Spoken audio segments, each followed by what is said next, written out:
How to stop chasing women and start attracting respect. I got approached at the gym the other day by one of my followers. It was like, I see you always talking about the book. How it can apply for myself, how I can master myself. But I'm still falling into the creeps of chasing women. And I'm like, why are you chasing them? Obviously, if you're chasing them, you're not attracting them. So you say, how do I attract them? I'm in the middle of my kettlebell swing. So, once the heart gets going and the muscle starts firing, kind of hard to settle down. But, he was very genuine with this. And I like to be genuine with my time as well, right? But try to catch me outside of the workout in between sets or something. But he was very adamant, very respectful about it. So, I gave him some game. I'm like, first of all, you got to respect yourself, right? If you want to attract, you have to first become, right? And how do you become? You have to then act, which means take actions as the person that you're identifying with or identifying as, because that's the same version of you, just an elevated version of you. So once you start attracting, or once you start becoming, you start attracting, right? And for me, it's that simple. Like it's difficult but simple in a sense because most people's minds are locked into giving so much value, lowering their value. In reality, it's quite the opposite. Once you build your own value, now you're more valuable in the marketplace, right? And how do we assess value? With supply and demand. If there's a low supply of high valued individuals, whether you're a man or a woman, essentially you're going to be in demand because it's hard to find, right? Or harder to get. Like you can have all the looks, but what separates looks is what's behind it, right? Like a solid, I don't even like to use a scale, but say a solid 7, solid 6 or 7, you know, and that can be very based on, it can be very subjective. But say a solid 7, everyone imagine that 7. And he has so much respect, integrity, and a great personality, honor, and on top of that, they were themselves.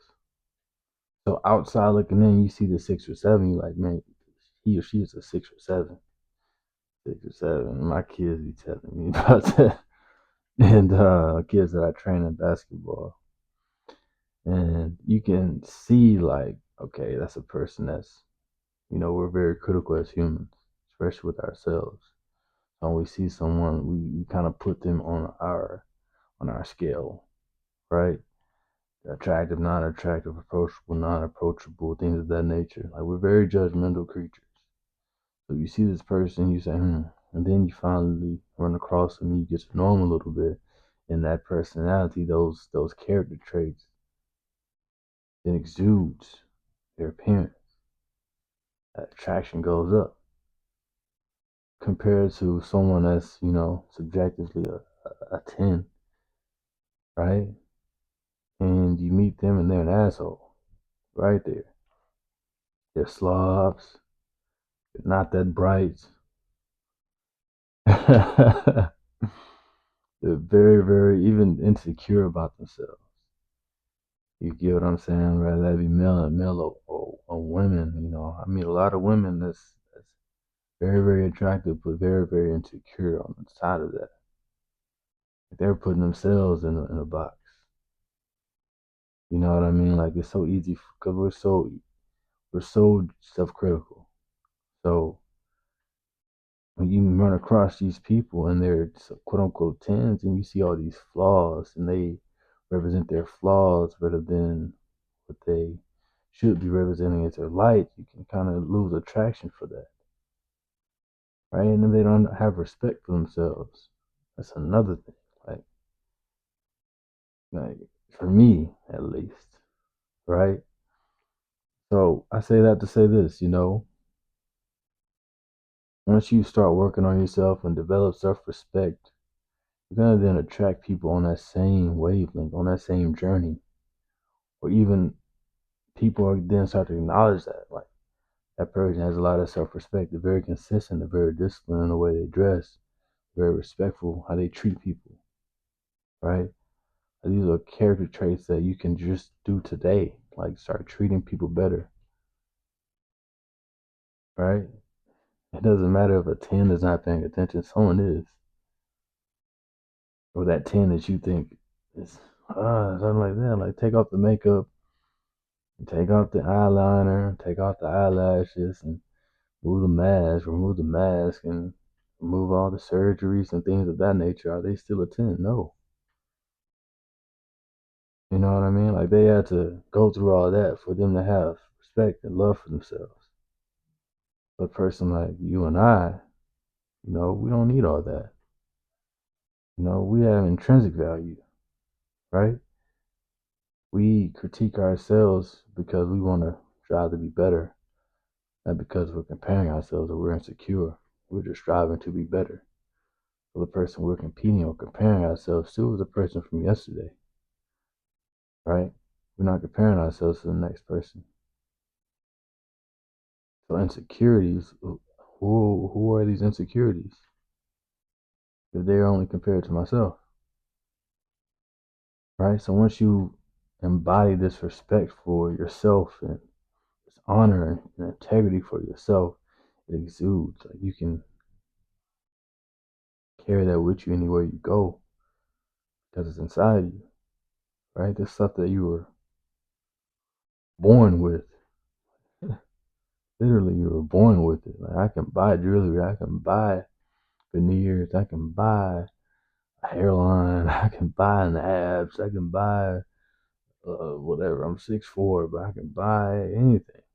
But what I'm born with is the true value, and I insist that we all build those things. We focus on those things. And we build that up. Things that can't be bought. So when someone is talking to you, and you may run across this dime or this 10, and you may be ahead of them in your journey. And all of a sudden they're attracted to you because you are willing and ready to give them some guidance, give them some game about your journey and the experiences that you learned, the wisdom that you can share. You know what I'm saying? So that's how you can attract becoming better, becoming that version of yourself that matters. You look in the mirror, becoming that version of yourself that you can respect, right? That you can honor. Every day you fall more and more in love with this person. Become that version of yourself. And the right person to be there. Instead of chasing, you start attracting. Right? Because at the end of the day, you're chasing the greatness. You're chasing greatness. And greatness is still on the top of that mountain. It was on their journey, it's just you. It's just you.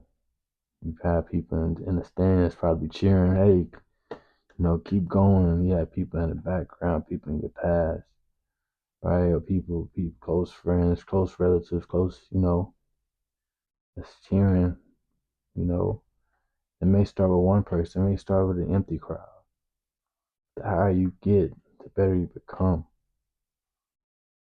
right? The more aligned that you are with yourself, with your higher self, spiritually, mentally, emotionally, physically, right? Even financially. And the more you align with those best versions of yourself, the more value that you have and the more that you attract, right? Because as you're on this journey, you're climbing up this mountain, you can then say, hey, I took this path right here.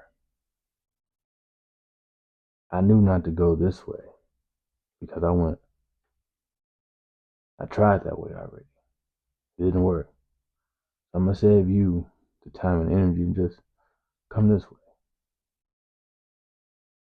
Understand me? And that can be related to any subject that I just named. Fitness, if you're in shape, you can guide someone how to be in shape. And if you're not in shape, get in shape. I think that shows self-respect. That shows self-discipline, right? Without even saying nothing. Without even saying nothing, you show discipline. You show someone that's dedicated to themselves and that loves themselves because you're in shape, right?